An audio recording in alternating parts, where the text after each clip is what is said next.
Hello and welcome to the January 26, 2025 episode of Nick's News. I am your host, Nick, brought to you by Some Budget Studios. That's right, I'm putting money into this project of ours. We're live every Sunday, and I thank you so much for catching the replay or the live stream on the Facebook page and the YouTube page. That's right, we are simulcasting. Hooray! This is a program dedicated to bringing good news to counter all of the bad news that we are bombarded with on a daily basis, with the hope of bringing a little bit of joy back into the world. Several of our articles are pulled from sites like goodnewsnetwork.org and goodgoodgood.co, but we do appreciate all of the articles sent in by you, the viewers. Hello, everybody.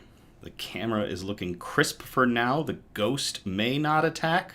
We'll see. We were running some last-minute tests before the broadcast started, so fingers crossed. But I am noticing, I think, a bit of Sue's home is cut off. So the careful watch for Sue to show up is a little bit smaller of an area. We might have to work on that, but we'll continue to tweak this as the year goes on to bring, a quality product. Audio seems to be good too.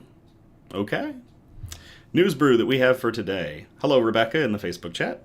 News brew that we have today is amazing artwork. So this is S'more Stuft by Prairie Artisan Ales, and I'm going to hold this up, get the camera to, there it goes. So I'm just going to rotate this to show you the amazing bottle art that they did on this.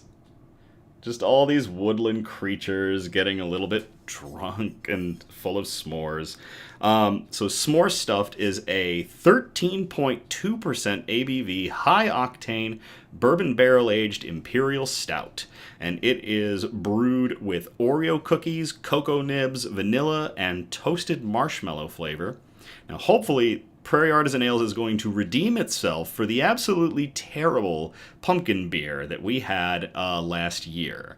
That was a disgusting beer made even worse by the presence of pumpkin. So hopefully they will do better.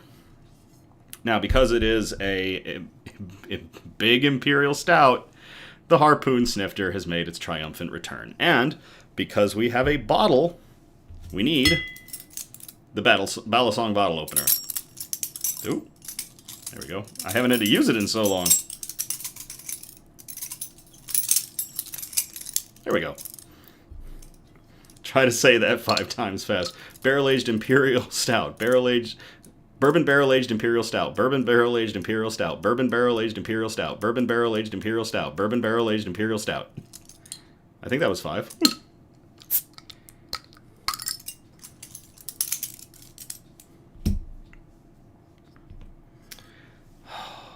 All right, Prairie Artisan Ales, time to deliver. The theatrics of however long it takes me to pour this beer.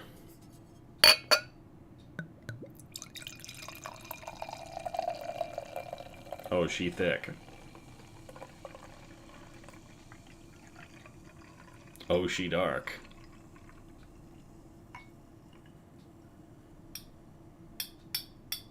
I love using my engineering ring to tap out the rest of the beer. Tink, tink, tink. There we go. Every last drop of delicious brew. Yes. All right.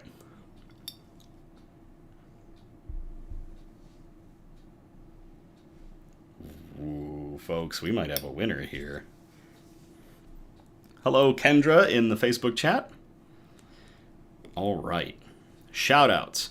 So we'd like to give a shout out to Tesla Tree Services, who's been showing us a lot of love recently. Tesla Tree Services has been liking every single thing we've been putting out, and I can't thank them enough for doing so. Just the little bit of exposure, just any amount of exposure for Nick's News is awesome. So many thanks to Tesla Tree Service and giving them a shout out. If you haven't already, please hit up their social media. Links are in the description. Give them some likes and follows because they save cats from trees. And so far, they're up to 4 cat rescues this year, and we are just getting to the end of January. So hopefully, not too many feline friends stuck in trees, but if they are, Tesla Tree Service is on it. So to Tesla Tree Service, cheers.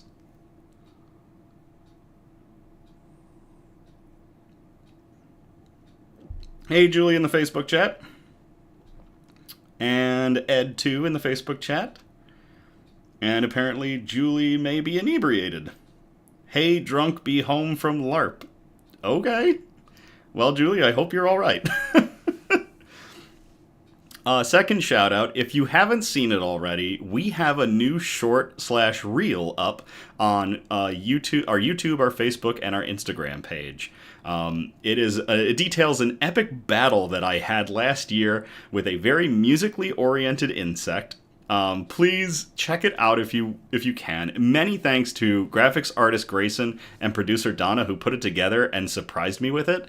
It's a funny little just mashup of all of my battles with the cricket from last year, and it is fantastic. So to graphics artist Grayson, graphics by Ashford, and producer Donna for making it short for us, and to all of you who have checked it out or will check it out, thank you. And cheers.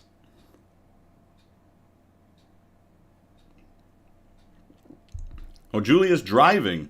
Not drunk, driving. Julie, good. Drive safely. Kendra took a gummy. This is going to be very chill. Last but not least, Michigan, the state that I currently reside in, is celebrating its 180th birthday today. That's right, the Mitten State was founded and granted statehood, well, it was granted statehood on January 26th of 1837.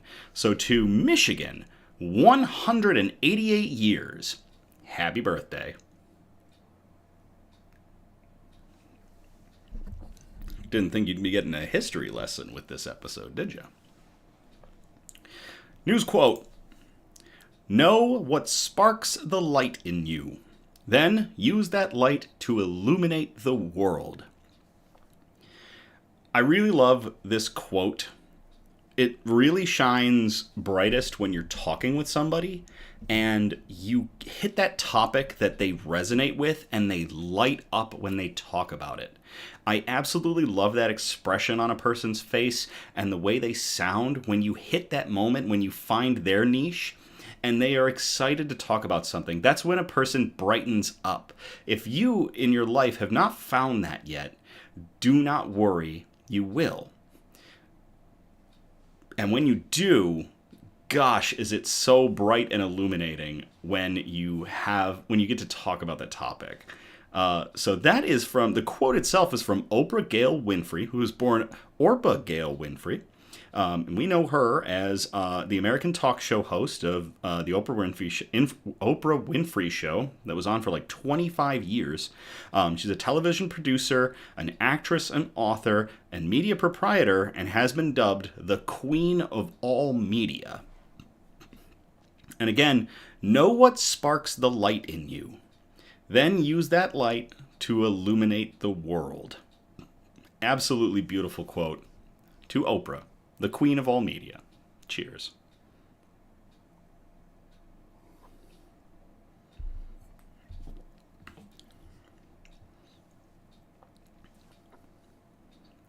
Bug update. Elmira is catching Z's. Sue wants to catch hands. Ripley wants to catch crickets. And the Mantis Trio wants to catch one another in an epic game of cat and also cat. We are down to 3 mantises, and they are all still going. And in the meantime, 2 of them, Mean Green and Mr. Stick, which I've named because of their respective colors, have both molted and leveled up again. The only one out of the bunch to not level up is one that we're so far calling the Forest Predator. They blend in really well, and they like to hunt on the forest floor, so of the vivarium. So I think they're going to level up soon, but right now, Mean Green and Mr. Stick are in the lead, and they're all continuing the battle to gain the title of the One and the famous name of Mantis McCloud. So we will see who wins. Legend. How's the camera doing? Before we get into the broadcast, how's the camera looking? I tweaked a whole bunch of settings. Royal Soviet in the YouTube chat. Mantis gods. This beer, the reason I didn't say anything or make any faces is because it's just amazingly solid. Like, holy crap, this beer is fantastic. Prairie Artisan Ales has reclaimed their seat at the table.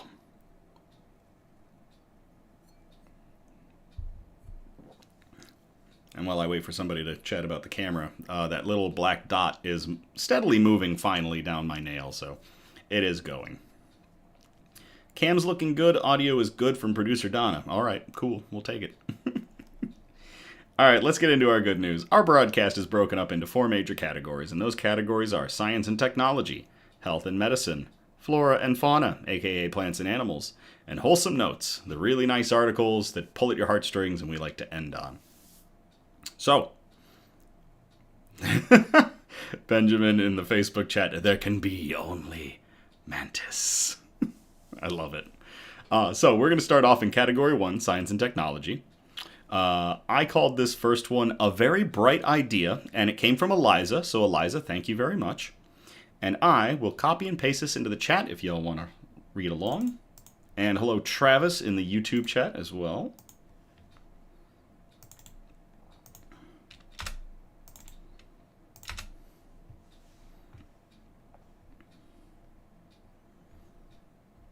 School district uses solar panels to give teachers a $15,000 pay raise. This was posted in Board Teachers on January 25th by David Rode. This article hit really close to me because both my mother is a retired elementary school teacher and my brother is an amazing art teacher. My mother and my brother are unbelievable in just absolutely amazing in the field of care and teaching children, and so a lot of respect to them. So this article, like when we got this, it's a must do. So it has been the problem that has plagued school districts for years and continues to be the largest thorn in the side of educators everywhere. Teachers are underpaid and deserve more money. That is definitely nothing new, but the other side of that argument has also been around for a while. How can we pay teachers more when there's no money in the school budget? It's a fair question that doesn't always have a straightforward answer. Now, however, one school district has come up with a creative way to address the problem using solar panels. Welcome to Batesville, Arkansas, a small town with a 7-school district and a whole lot of ingenuity. About 5 years ago, the district started looking into ways to cut costs, specifically on their energy bills. They started by installing energy-efficient light bulbs and improving the insulation in their schools to keep the heat in.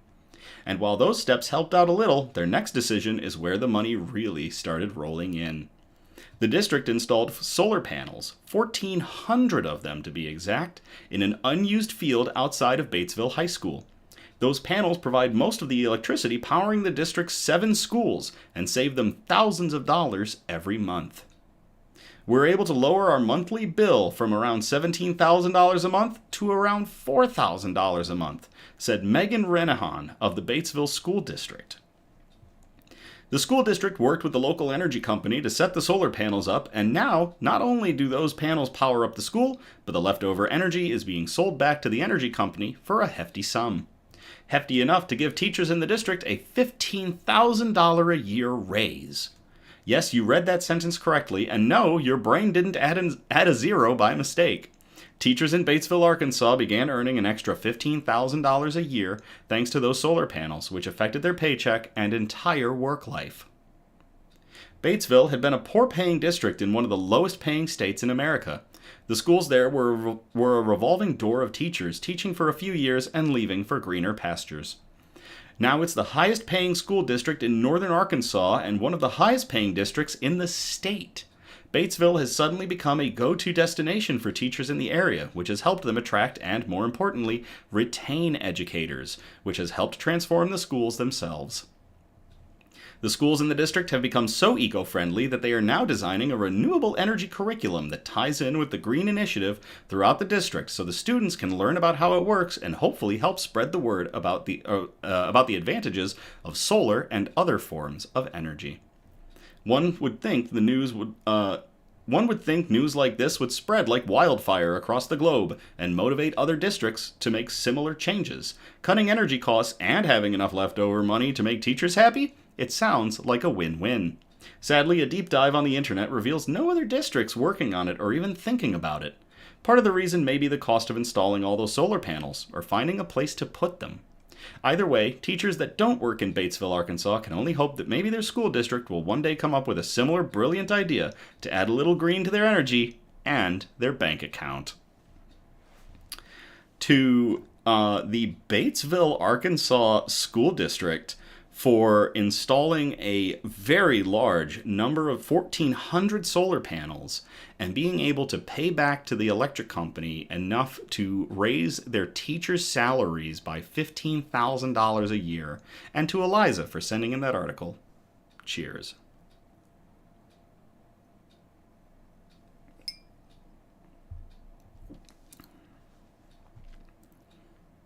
I am and have always been of the mindset that our educators are not paid enough. And so seeing an article like that where a school district that has struggled can make that payback to their educators and provide energy to the power grid, like it is a win-win. Travis in the YouTube, I'ma take my own cheers to that. Fantastic, Travis.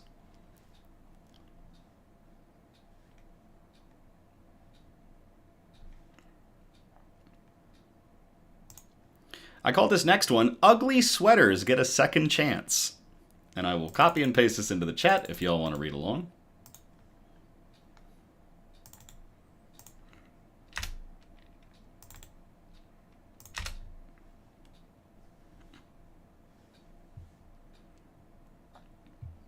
Clothing recycling is taking a giant leap forward. This was posted to reasonstobecheerful.world on January 23rd of 2025 by Klaus Sig.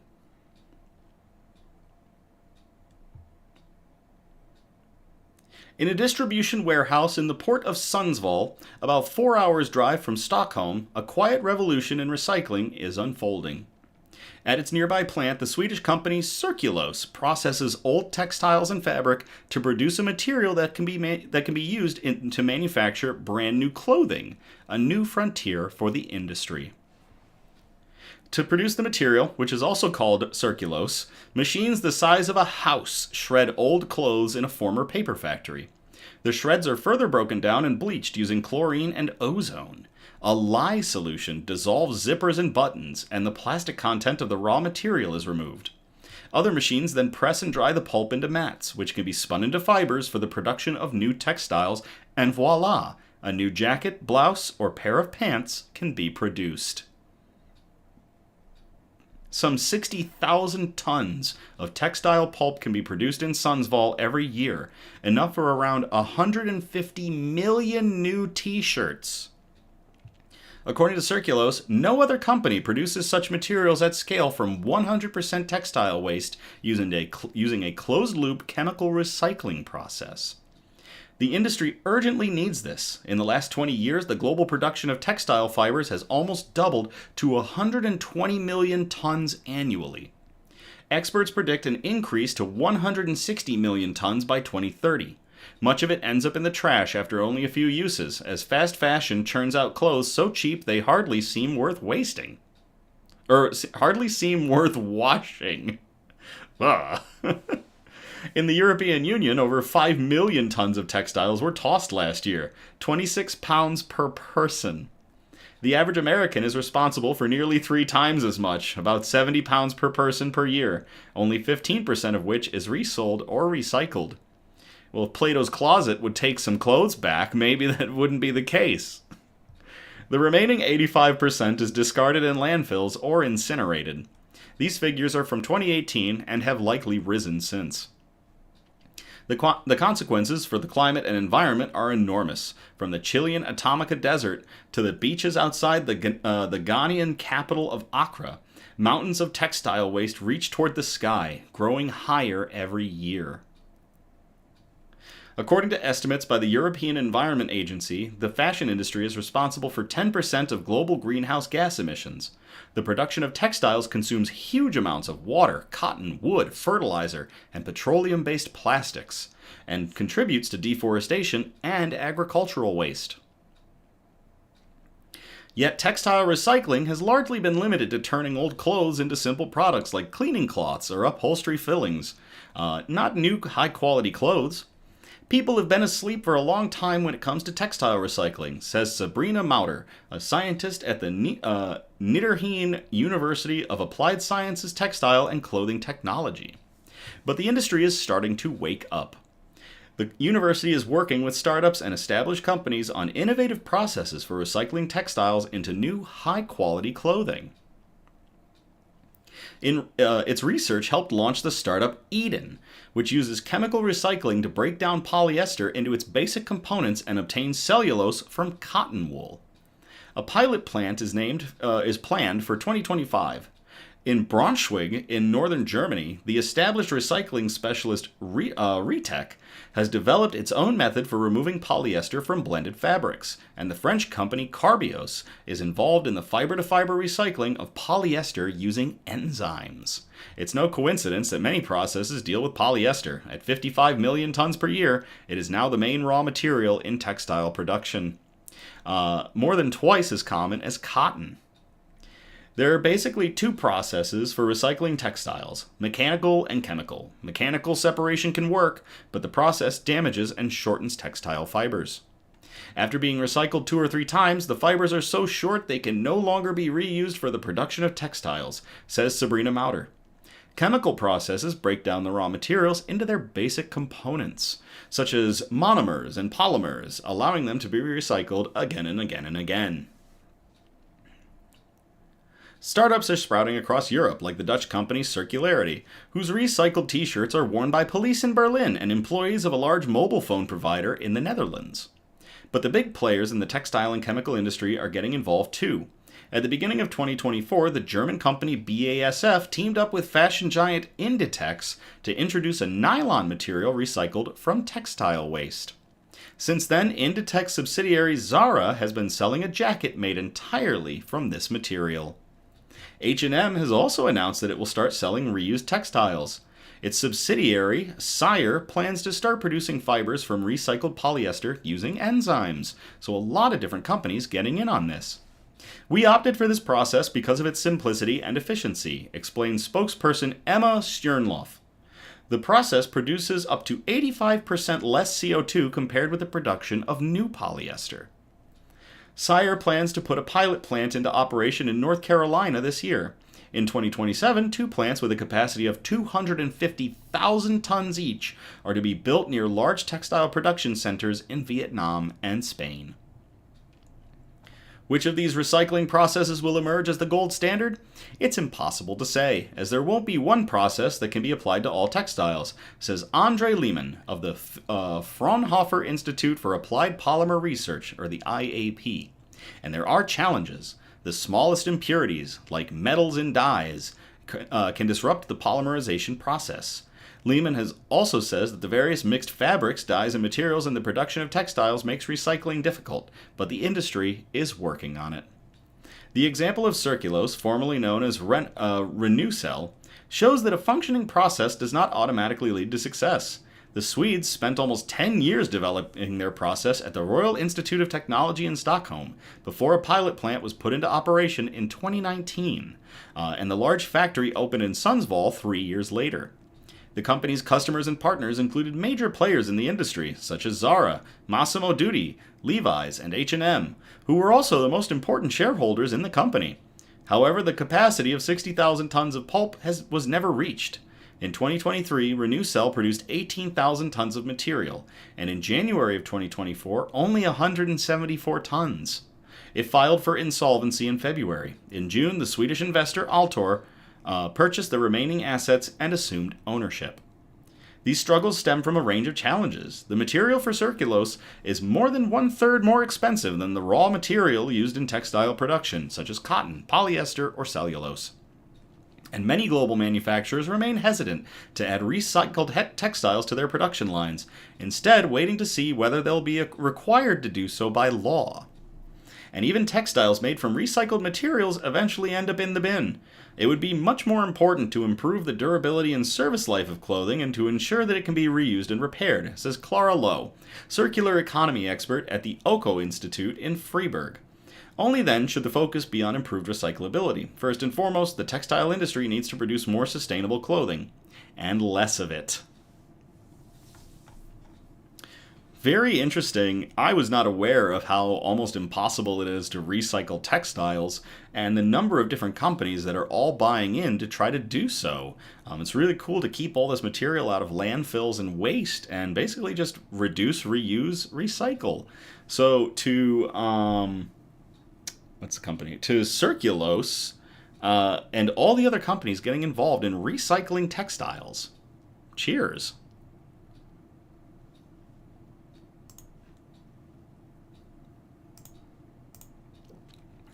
I don't want to stop drinking this beer. This beer is awesome. Oh my gosh.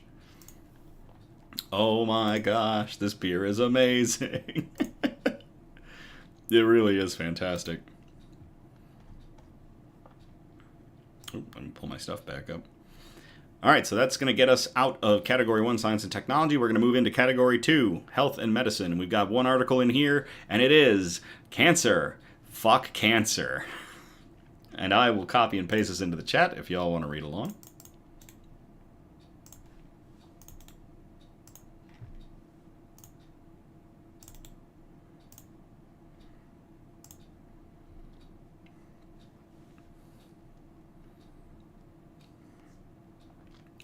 The ultra-fast cancer treatments which could replace conventional radiotherapy. This was posted to the BBC website on the 21st of January by David Cox. A pioneering new treatment promises to tackle a wider range of cancers with fewer side effects than conventional radiotherapy. It also takes less than a second. In a series of vast underground caverns on the outskirts of Geneva, Switzerland, experiments are taking place which may one day lead to a new generation of radiotherapy machines. The hope is that these devices could make it possible to cure complex brain tumors, eliminate cancers that have metastasized to distant organs, and generally limit the toll which cancer treatment exerts on the human body. The home of these experiments is the European Laboratory for Particle Physics, also known as CERN. Best known to the world as the particle physics hub that developed the Large Hadron Collider, a 27-kilometer or 16.7 mile, for folks who have landed folks on the moon, long ring of superconducting magnets capable of accelerating particles to near light speed. Arguably, CERN's crowning achievement was the 2012 discovery of the Higgs boson, the so-called God particle, which gives other particles their mass, and in doing so lays the foundation for everything that exists in the universe. But in recent years, the center's unique expertise in accelerating high-energy particles has found a new niche, the world of cancer radiotherapy. I think I have a friend from high school that went into cancer radiotherapy. I should check in on that. 11 years ago, Marie Catherine Vozinen, a radiobiologist now working at Geneva University Hospitals, or HUG, and others published a paper outlining a paradigm-shifting approach to traditional radiotherapy treatment, which they called FLASH. By delivering radiation at ultra-high dose rates with exposures of less than a second, they showed that it was possible to destroy tumors in rodents while sparing healthy tissue.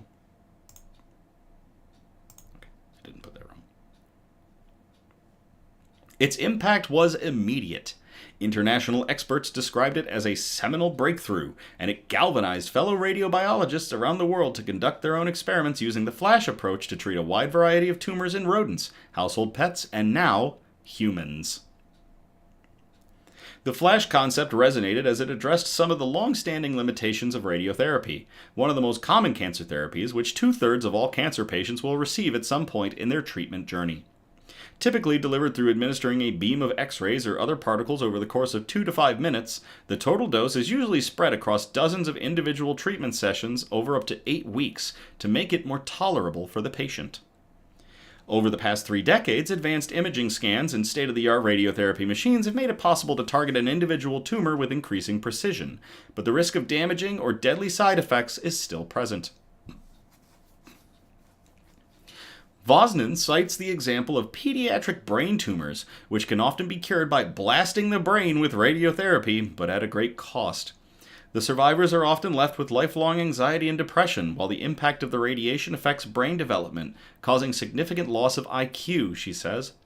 We're sometimes able to cure these kids, but the price they pay is high.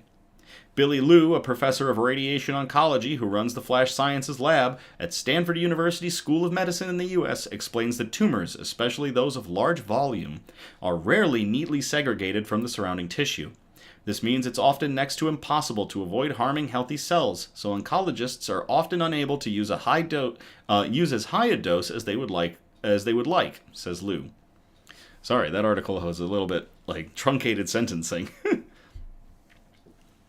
Cancer specialists have long believed that being able to boost the radiation dose would greatly enhance their ability to cure patients with difficult-to-treat cancers, according to Vosnin. For example, research has previously indicated that being able to increase the radiation dose in lung cancer patients with tumors that have metastasized to the brain could improve survival. In recent years, animal studies have repeatedly shown that flash makes it possible to markedly increase the amount of radiation delivered to the body while minimizing the impact that it has on surrounding healthy tissue. In one experiment, healthy lab mice which were given 2 rounds of radiation via flash did not develop the typical side effects which would be expected during the second round. In another study, animals treated with flash for head and neck cancers experienced fewer side effects, such as reduced saliva production or difficulty swallowing. Liu is cautiously optimistic that going forwards, such benefits may also translate to human patients. Flash produces less normal tissue injury than conventional irradiation without compromising anti-tumor efficacy, which would be game-changing, he says. An additional hope is that this could then reduce the risk of secondary cancers, resulting from radiation-induced damage later in life, although it is still too early to know if this will be the case. Now, increasing numbers of human trials are beginning to take place around the world. Cincinnati Children's Hospital in Ohio, USA, is planning an early-stage trial in children with metastatic cancer that has spread to their chest bones. Meanwhile, oncologists at Lausanne University Hospital in Switzerland are conducting a Phase 2 trial, where the details are finessed, including the optimum dose, how effective the treatment is, and if there are any side effects for patients with localized skin cancer. But the next phase of research is not only about testing whether flash works in people, it's also about identifying which kind of radiation is the best one to use. From carbon ions to protons and electrons, there are many ways of delivering radiotherapy, each with different applications and challenges. One of the most precise forms of radiotherapy is hadron therapy, delivered with carbon ions. But there are only 14 facilities which can deliver this in the entire world, each one costing an estimated $150 million. Jeez. Currently, this therapy is delivered using a conventional dosing regime in which the radiation is delivered over several minutes. However, with the flash protocol, the ions would be delivered in less than a second. High-energy electrons can be used to treat superficial tumors in the skin, says Andre Dante Durham Favor. Jeez, these names. A radiation oncologist at Hug. Photons, i.e. X-rays or protons, a type of subatomic particle, can be used to treat deeper tumors, while we save carbon ions and helium particles for very specialized cases, as it's only very, very big clinical centers that can offer that type of treatment. The particle accelerator needed to administer carbon ion radiotherapy is the size of a building. Hey, Caitlin in the Facebook chat.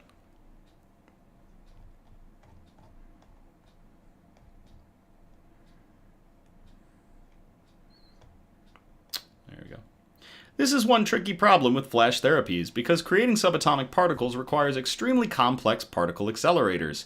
At the moment, this treatment can only be delivered via vast pieces of equipment in specialist centers, which is expensive, which means patients will most likely need to travel long distances for their treatment.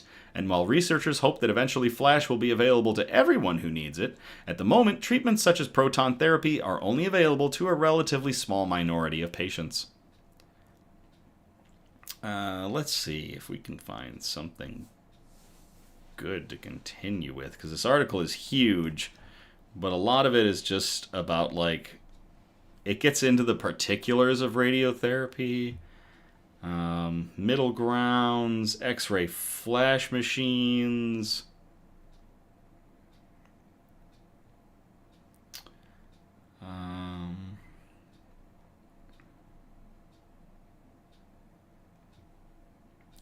Here we go. The challenges behind these statistics go beyond the mere cost of the machines, so very large machines that cost a lot of money. In hot and humid environments, radiotherapy particle accelerators often break down, and with few trained technicians, repairs can take time. As a result, the International Cancer Expert Corps, or the ICEC, have launched an initiative called Project Stella, in partnership with CERN and several UK universities, which aims to develop next-generation accelerators with integrated software that can predict faults in advance and streamline maintenance, enabling countries to make the best use of the machines they have by minimizing the downtime. Durham Favor is optimistic that flash machines could also have a role to play, eventually making it easier for cancer patients living in low and middle-income countries to receive the treatment they need. Instead of needing to repeatedly travel long distances over the course of many days and weeks to receive multiple radiotherapy sessions, flash could enable them to receive it all in either a single session or a small handful of sessions. Because each treatment takes less than a second, it would also enable doctors to treat many more patients in a single day. If we can get a normal-sized machine that fits in all the hospital bunkers in the world that can administer flash, that can allow countries to treat many more patients, says Durham Favor. Favor? I think it's Favor. If instead of treating 50 patients a day, you can treat 150, you're massively increased your capacity and your ability to handle the public health need. Many experts feel that this would also yield substantial cost-saving benefits for high-income countries, as well as having a potentially enormous improvement for patients' quality of life. It should be a more cost-effective treatment once the initial investment is made, since much fewer treatments are needed, says Konstantinos Komenis, a professor of radiation oncology at the University of Pennsylvania Perelman School of Medicine in the U.S. Savings to the health system could also come due to fewer hospitalizations due to complications, he adds. The first step, Komenis explains, is investigating just how good flash is and whether it's actually better than standard radiotherapy. So to everybody at CERN and all of the facilities across the world that are looking into flash to target and destroy tumors with very powerful radiation or radiotherapy in very short periods of time and fewer sessions, cheers.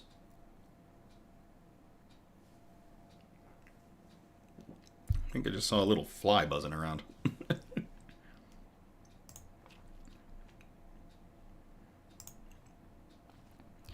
All right, so that gets us out of health and medicine. We're going to jump into category 3, flora and fauna, aka plants and animals. And this one was sent in by Eliza. So Eliza, thank you very much. I will copy and paste this into the chat if y'all want to read along.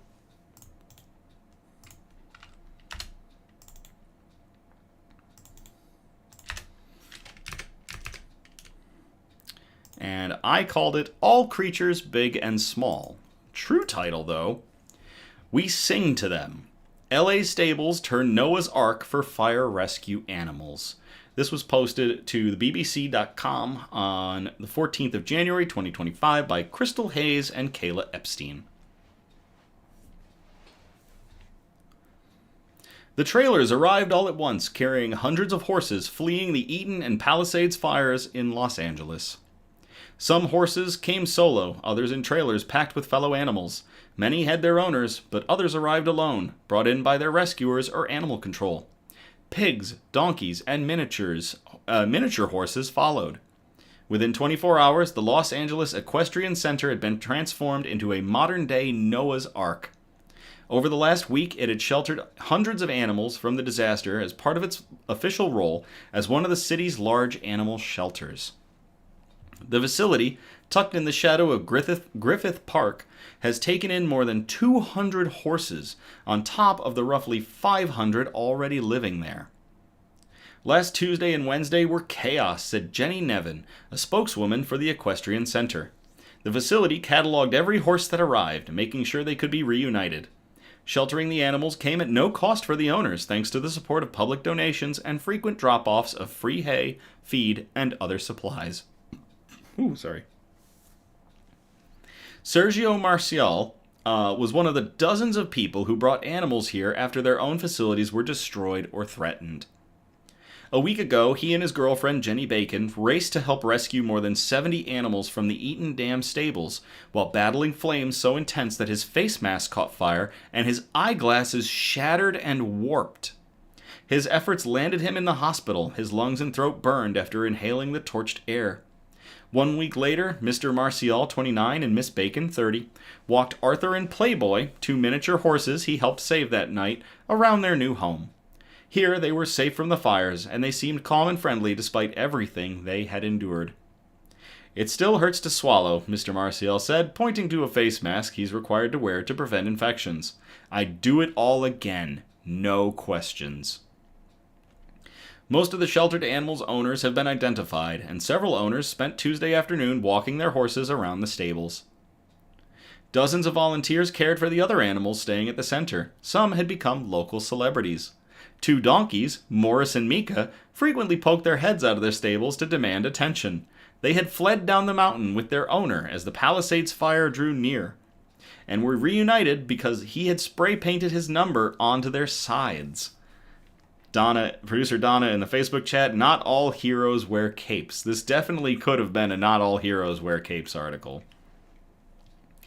They love for you to sing to them, said volunteer Lucina Herrera. We've all just been adopting them and taking care of them. But a handful of animals still had not been claimed. A miniature horse named Izzy had still not found her owner a week after the fires. The volunteers had collectively adopted her until she could find a new permanent home. And there is an adorable picture of Izzy, the mini horse. Hey, Chris in the Facebook chat. So many volunteers showed up to help animals that the staff had to turn some away, Miss Nevin said. Between 50 to 100 volunteers now raked stalls, fed the animals, fluffed hay, and serenaded Morris and Mika when they grew antsy.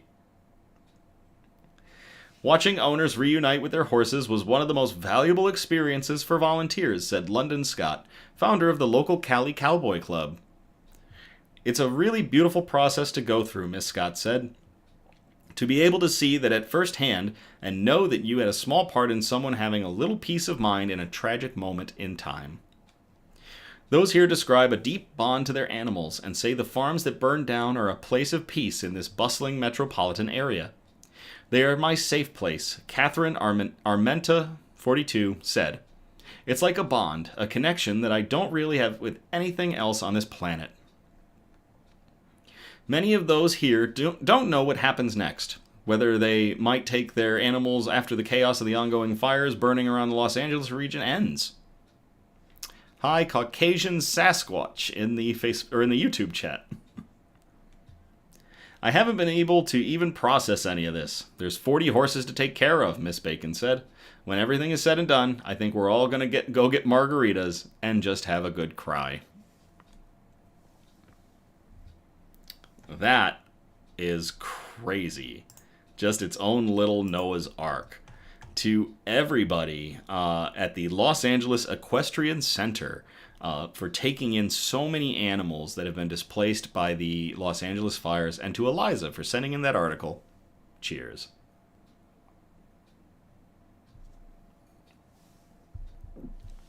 Ooh, that's a big beer. Wow.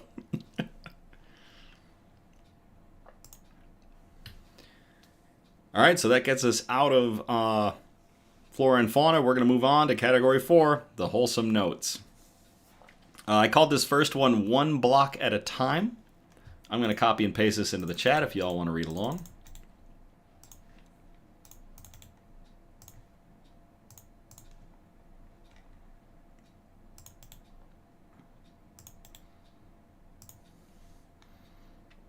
Chris in the Facebook chat is still taking up space and air. Chris, that's a great thing.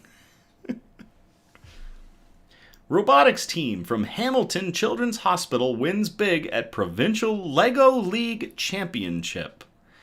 This was posted to the CBC on, what day? January 23rd of 2025 by Aura Carreña Rosas.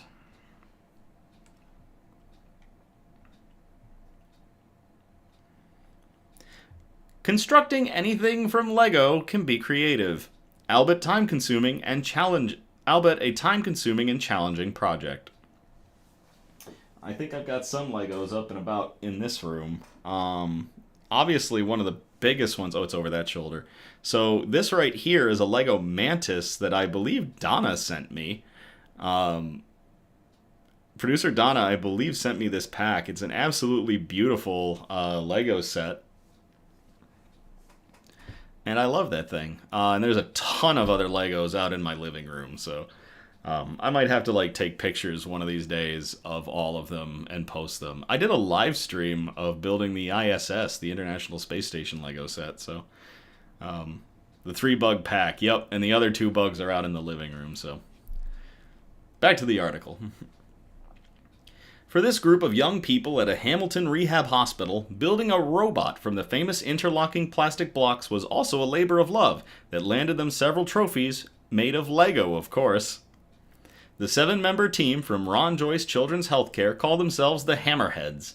They were among about 400 students from grades 7 to 9 who participated in the first Lego League Provincial Championship on Saturday and Sunday at the Durham College in Oshawa. The Hammerheads are the only participants from a children's hospital who've competed in a Lego robotics competition in North America. They did exceptional. Everyone's extremely proud of them right now, said Mike Barub, a volunteer robotics coach at Ron Joyce. These are really good.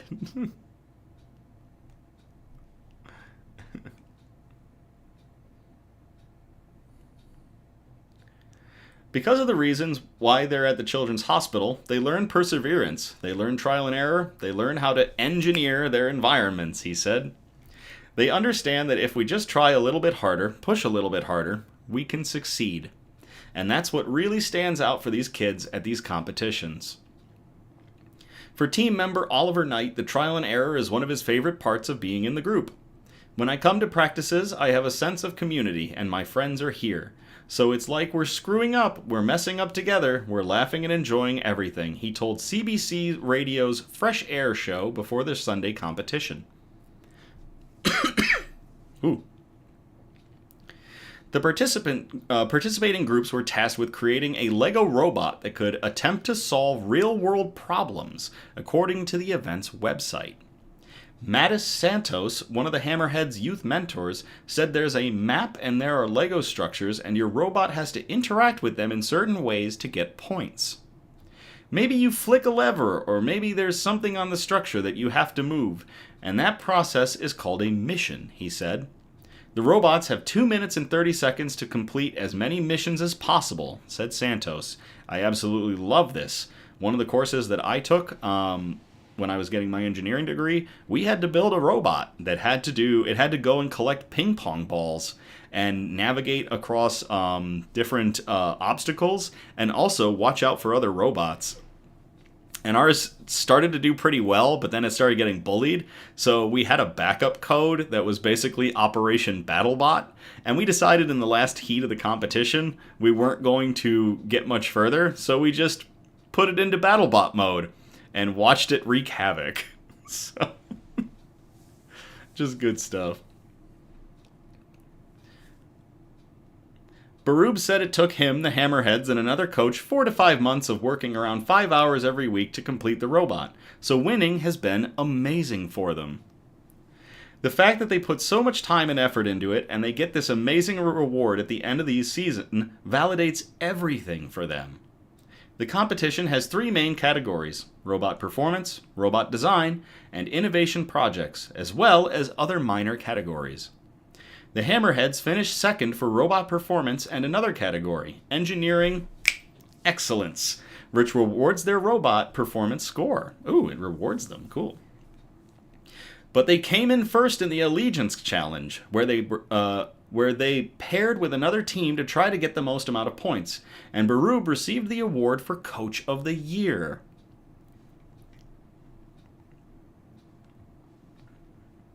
That's awesome. He credited the amazing team, which made his job a lot easier, for the honor. Barub said a big part of the work is getting children to calm down and enjoy the moment. Barub, who has a daughter at Ron Joyce, has been a volunteer with the team for 7 years. It was actually the kids that just kept on pushing us that they really want to do competitions, and that's how we ended up here, he said about the event in Oshawa. But the original idea came from Lindsay Bray, a clinical leader for Hamilton Health Sciences Development Pediatrics and Rehabilitation Program, who wanted to introduce the competition. We're always trying to work with kids, and we're always asking kids to do things that are hard, she said. So we're always looking for those things that are going to be motivating and meaningful and fun, those types of activities. Bray said Lego is great for working on fine motor skills and hand strengthening, so after learning about the competition, she felt it'd be a great idea. Barub said the next steps for the Hammerheads include figuring out how to get to the next level of robotics, the first tech challenge, and keeping children interested in science, technology, engineering, and mathematics, or STEM. We're trying to facilitate how do you keep them going all through high school doing these robotics groups. That way they have potential careers in STEM, he said. That is awesome. To everybody, to the team, the Hammerheads, their coach Mike Barub from Ron Joyce Children's Healthcare, for winning this Lego competition. Cheers.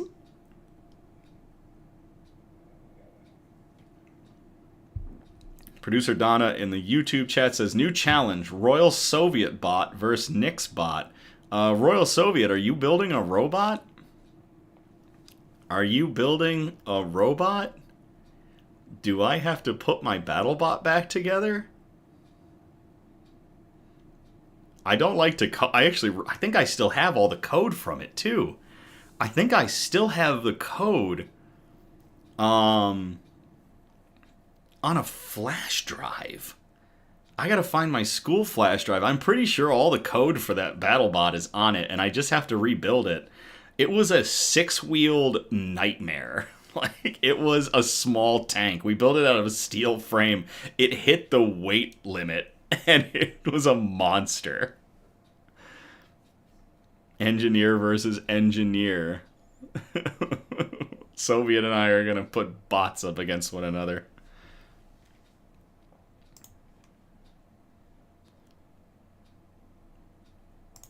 All right, last article of the night. This one comes from Cassidy. So Cassidy, thank you so much for sending this in. I called it Unconditional Love. And I'm going to copy and paste this into the chat if y'all want to read along.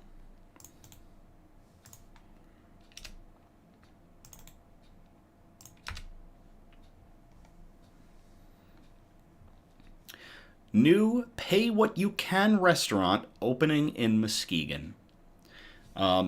So I live, as stated at the beginning of this episode, I live in the state of Michigan. Muskegon, Michigan, I actually had a house, the first house I've ever owned was over in Muskegon, Michigan. And so it's pretty close to home for me, too. I'm still pretty close to Muskegon, and I know a lot of our viewers are in the Muskegon area. And so this is a really cool addition, and I hope that more of this idea spreads, because reading through this article, it's a crazy good idea, effectively. So this was posted to Wood TV 8, which is a local news channel. It was posted on January 22nd of 2025 by Madeline Bursma. At the end of the meal at a new restaurant coming to Muskegon, guests will be presented with a bill with 3 options. Pay what you can, even if that's nothing. Pay what you'd pay at a typical restaurant, or pay a little bit more to help your neighbors in need. The Love Cafe is a breakfast and lunch spot set to open in March at 557 West Western Avenue in downtown Muskegon. It will offer a unique pay-what-you-can model, alongside a job skills training program for back-of-house workers. As guests come into our restaurant, they'll see that it's a space that's for everybody. Mike Miller, the executive director of Love Inc. of Muskegon County, said, "It's a space for people in need, but it's also a space for people with plenty." Love Inc., in the name of Christ, is an organization that has been serving Muskegon County for more than 4 decades. It has several volunteer-led initiatives, including a wheelchair ramp building program, a resale shop, and a ministry that repairs or gives away appliances. It has close to 200 volunteers, with a main focus on connecting and mobilizing local churches to help them effectively serve the community. Our whole mission is to mobilize churches so we get churches and we get them all working together in the same direction, Miller said. In today's world, there's plenty of complaints about churches and divisions in churches, just like there is division everywhere. But it's amazing how the churches in Muskegon come together in a way that is unified and incredible for our neighbors in need. Miller first got the idea for the Love Cafe a couple of years ago, but he wasn't sure if it could work.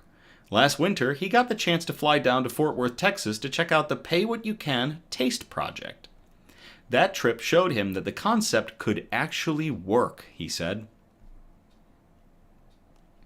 Soon after, he met with the Love Inc. board of directors to go over the idea and present a business plan. After he explained how it would work, the team started praying for someone to lead the restaurant. While they were looking for a leader, one of Love Inc.'s volunteers, Chef Eric Cockrum, asked to meet with Miller to discuss an idea he had. While at the meeting, Cockrum, who did not know about the Love Cafe idea, asked Miller if he could pick his brain about starting a food-centered nonprofit with a job skills training program. My jaw hit the floor, Miller recalled. I couldn't believe that Cockrum was already moving in that direction, and he had no idea that we were thinking on those things. I told him about the idea, Miller continued. We were in the middle of a restaurant, and he just started weeping. That we were moving forward in that direction, that he was moving in that direction in such an innovative way, and so he joined on. Cockrum will lead the Love Cafe and its job skills training program, teaching kitchen skills and offering certifications. We're taking the risk of taking people maybe with a record, maybe with no relevant experience, and we're going to train them up, Miller explained. We'll pay them as we train them, and then we're going to see them on their way, right to profitable, livable wages and success. So we're really looking forward to that. He explained that the goal is to build a reputation so that those who have the program on their resume will jump to the top of the list of candidates when they apply for roles in Muskegon's hospitality industry. While those in the job skills training program will be paid, the hosts, servers, dishwashers, and bussers will be volunteers. Those interested in signing up to volunteer at the Love Cafe can do so on Love Inc.'s website. It's incredible how volunteers can be entrusted with mission-critical things, Miller said. They step up to that challenge in generosity with their talent and just do amazing things. Everyone will be welcome to come into the Love Cafe for a good meal. It will run like any other restaurant. Guests will be sat by a host, have a server, and order food off the menu.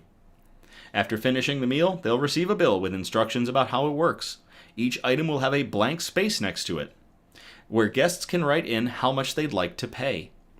Miller is confident it will be a success, as he says Muskegon is a generous community.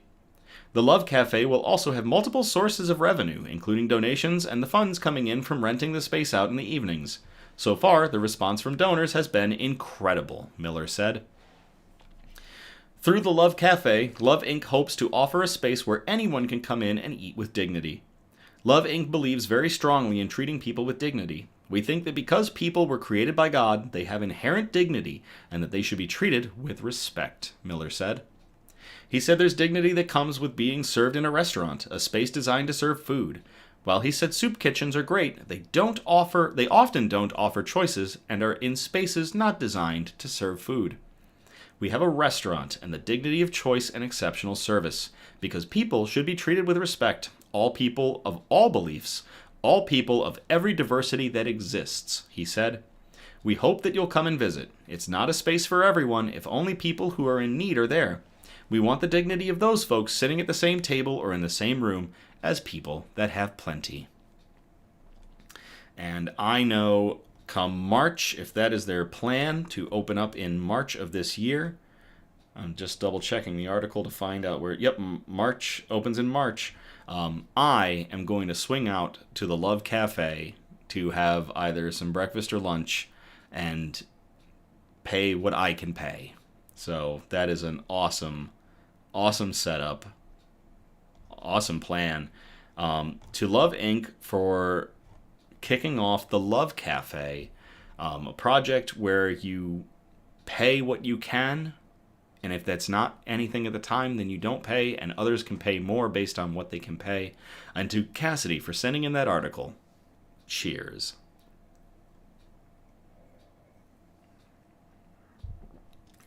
Producer Donna in the Facebook chat saying, makes note to check on them for follow-up episodes. Producer Donna, I'll give us a review. I'll do a review. That's really cool. That is really neat. So thank you again on that one. That is about everything tonight. 6 great articles. Thank you again so much for tuning in or catching the replay on the Knicks News Facebook page or the YouTube page. Again, we're live every Sunday, and our next episode is going to be on February 2nd of 2025. I encourage participation, so if you feel inclined, please, by all means, you can post suggestions for news brews, for shout-outs, for news quotes, and especially for good news articles that you find that we can present on future episodes. If possible, I do appreciate a variety of articles spread out across our major categories, and those categories, again, are science and technology, health and medicine, flora and fauna, aka plants and animals, and wholesome notes. Those really nice articles we like to end on. If it is a Facebook article, please pull the link of the news article and send that to us. Do not send us the Facebook article. Due to Facebook's change of policy, where they are not fact-checking anymore, we will not be accepting things that are simply Facebook. If it's got an article linked, grab that link and send that link to us. We really appreciate it, and we thank you very much for that. Chris in the Facebook chat, John Bon Jovi had something similar in Jersey. I have to check that out. That sounds cool. You can message us on our Facebook or our Instagram, or email us at somebudgetstudios@gmail.com. Feel free to like, subscribe, or comment on our Facebook and YouTube videos and our Instagram posts to get the good news and joy out into the algorithm. I'm never going to tell you to do anything, but I can't tell you how much I appreciate everything that y'all have done, every like, every comment, every subscription between both platforms, or all 3 platforms, has been amazing, has been doing great things to get the good news out there. We're monitoring our email, we're monitoring our ways to get a hold of us. I love everything y'all send in, and I can't thank you all enough for the support. 2025, we're 1 month in. It's been an amazing month, and we continue to grow thanks to all of you. So thank you. As always, again, thank you again. I love you all. Have a great night, and I will play us out.